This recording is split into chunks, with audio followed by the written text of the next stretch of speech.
बड़ी आकृति धीरे धीरे ऊपर चढ़ने लगी। उसके लाल होठों पर रहस्यमय मुस्कान थी और शरीर पर हजारों हाथ उग आए थे, जिससे कुछ लोग घबराकर अपनी आंखें बंद करने लगे, क्योंकि अगर किसी ने उस आकृति से आंख मिलाई तो वह उसे अपने पास बुलाकर अपने पतिव्रता बनाएगी।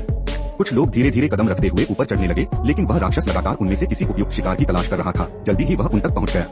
इसी बीच डर से पीला बाल वाला लड़का फिसलते हुए सीढ़ियों पर गिरते गिरते बचा और पानी के गड्ढे में राक्षस से 4 आंखें मिल गईं। इसके बाद वह लड़का जैसे अजनबी तरीके से सिर उठाने लगा और राक्षस के चेहरे से उसकी आंखें मिल गईं। राक्षस ने उस लड़के को अपना पति चुनने के बाद शर्माते हुए चेहरा लाल कर लिया। उसकी आंखों में उत्तेजना का लाल रंग फैल गया।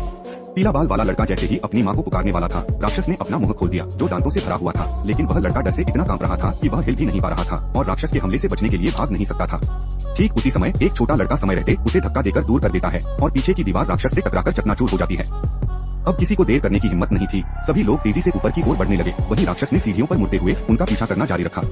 सौभाग्य से सभी लोग जल्दी से ऊपर पहुंचकर एक छोटी सी दरवाजे के पास पहुंच गए। जब राक्षस फिर से नीचे से आ रहा था, वो लोग एक दरवाजे में छुप गए। आक्रमण से बचते हुए उन्हें किसी तरह सुरक्षित रास्ता मिल गया, लेकिन उस डरावने राक्षस ने एक शैतानी मुस्कान के साथ एक और रास्ता तलाशने की योजना बनाई। सुरक्षित महसूस करते हुए कुछ लोग बाहर की ओर बढ़ने लगे, लेकिन वो पता नहीं था कि ये एक खदान है और वो लोग खदान में रास्ता खो बैठते हैं। फिर अचानक उन्होंने खदान में एक छोटा सा वाहन देखा, लेकिन इस समय बड़ा राक्षस नए रास्ते से अंदर आ चुका था। जब वो लोग रेल की पटरियों पर भागने की तैयारी कर रहे थे, तभी सुरंग में हलचल होने लगी। ये साफ था कि बड़ा राक्षस उनका पीछा करने आ रहा था। और फिर जैसे ही वो उसकी तेज दांतों को देखते हैं, उनके पास और कोई रास्ता नहीं था, सिर्फ खदान के वाहन में बैठकर भागने का ही उपाय था।